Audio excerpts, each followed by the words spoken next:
Il discorso del presidente Musumeci al voto di ieri in aula e all'azzeramento della sua giunta ha provocato tantissime critiche da parte delle forze parlamentari di opposizione all'Ars, tra questi quello del capogruppo del PD Giuseppe Lupo, che afferma come se Musumeci, come dice, ha preso atto dell'esito del voto e del suo significato politico, si dimetta subito. La pausa di riflessione che il presidente della regione siciliana, di fatto sfiduciato in aula, ha annunciato è semplicemente ridicola.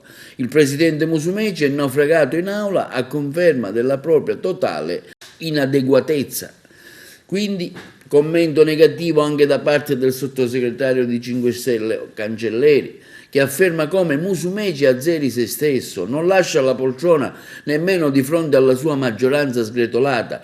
Che tristezza, continua Cancelleri, sentire ormai da 5 anni un presidente della regione prendersela una volta con l'opposizione, una volta con i governi romani brutti e cattivi, e quando perde con il voto segreto, ma perché non capisce che il problema è lui, conclude Cancellieri. Arriva anche il commento del capogruppo del Movimento 5 Stelle all'Ars, onorevole Nuccio Di Paola.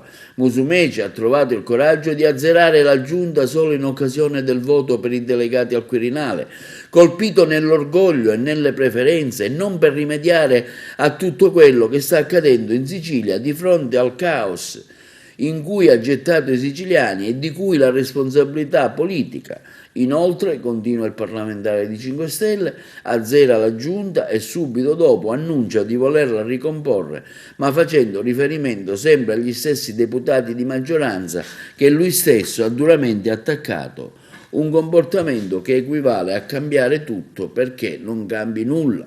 Quindi arriva il commento anche dell'onorevole Danilo Lo Giudice, deputato regionale di Sicilia Vera e presidente del gruppo misto all'Ars. Le parole pronunciate ieri sera dal presidente Musumeci, afferma Danilo Lo Giudice, sono oltremodo offensive per tutto il Parlamento e per i suoi componenti, che piaccia o no, sono stati democraticamente eletti e rappresentano il popolo siciliano. Se vuole proprio essere concreto nel dare una mano alla Sicilia, il presidente Musumeci prenda atto di non essere più gradito non solo all'intero del Parlamento, ma anche alla stragrande maggioranza dei siciliani e rassegni le dimissioni.